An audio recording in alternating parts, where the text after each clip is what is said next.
everyone, so today's video is going to be a short video showing you guys how I achieved this really gorgeous red magenta hair color.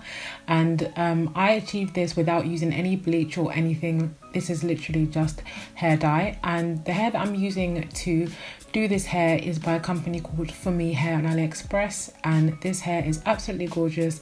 They sent me a 20-inch frontal, a 26 and 3/28, and that is what I'm using. So the hair that I'm using is Majicontrast, and this is from Loreal, and it's basically the same as the Loreal HiColor, but that one isn't available in the UK, so this is basically like the next best option. And I'm using the colors magenta, then I put red, and then I put another magenta on top, as you guys can see here. And I just didn't like that, so it can just blend better together. And I'm going to be using a 30 volume developer, and I'm going to just be mixing it in. And guys, this hair dye is so unbelievably thick. It took me like 10 minutes to squeeze out all of the hair from the hair dye, but I had to speed it up obviously and cut some out. And I'm going to just keep adding developer until it's the consistency that I want. And I didn't realize I was going to end up using so much, but honestly guys, this is super thick. So just keep doing it until you get like a nice creamy pancakey consistency, and then you'll be ready to apply it to your hair.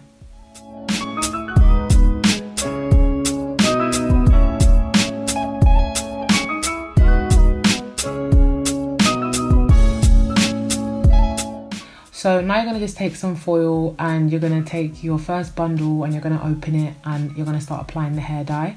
And literally guys, I was using so much hair dye when I was doing this. I didn't realize I didn't need to use as much, but because the pan was so full, I thought I had so much to go, but then I ended up regretting it, which you guys will see in a little while.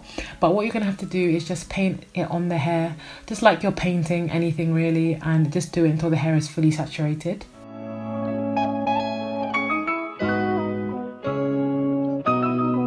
So don't forget to turn over your bundles when you're doing it as well, so it can be evenly covered. And also make sure you have a comb with you so you can comb through the hair to again ensure further that the hair dye has been evenly distributed.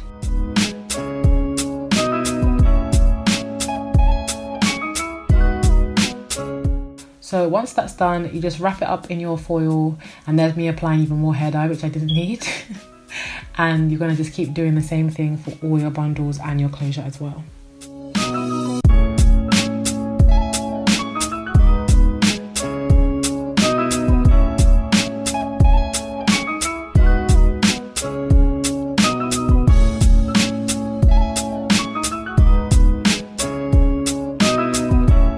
So here I've done all of the bundles and I'm doing the closure, and as you guys can see now, I literally have hardly any left, and I'm literally scraping at nothing, being optimistic and hoping that it's going to be enough, which it wasn't, but I'm doing it anyway. And what you do is put a clean sheet of foil down just so that you don't stain the lace, and also don't forget to leave just a few parts so that you can have some dark roots if that's the look that you're going for. So here is the hair. As you guys can see, the first 3 bundles dyed very well, but the last bundle and the closure didn't dye at all.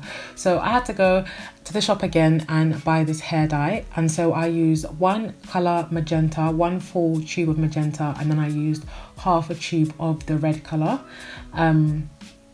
And I just did exactly the same thing. I had to mix it, and it was such a long process guys because I didn't have enough. So if you have really long hair like me, this is a 28 inches, you have to make sure that you have at least 5 tubes of hair dye, otherwise it's not going to be enough.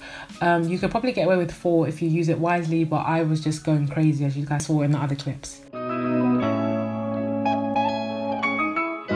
So I'm literally just applying it to that last bundle that didn't really do properly, and I'm going to do the same thing to the closure as well.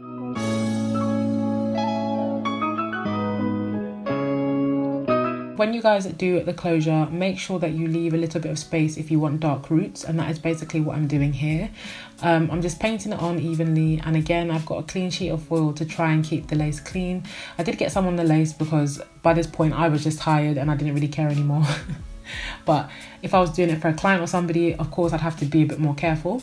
Here I am again combing the closure through to make sure that the dye is evenly distributed, and then I'm going to wrap it up and wait for it to process. I think I waited about 1 or 2 hours. I don't think you have to wait that long, but I just did. and this is what the final color looked like. So as you guys can see, I was midway making my wig and I was like, let me take a quick video so you guys can see the color. And this color is so gorgeous, guys. I haven't got this many compliments on hair in God knows how long, and it's absolutely gorgeous. And yeah, this is the end result. I hope you guys like it. It's very easy and simple to do, and the hair stays really nice. This hair is amazing quality, and if you guys would like me to make you a wig like this or any wig in general, then please check the description down below. So thank you so much for watching, guys. I really appreciate all your support, and I'll see you in my next video.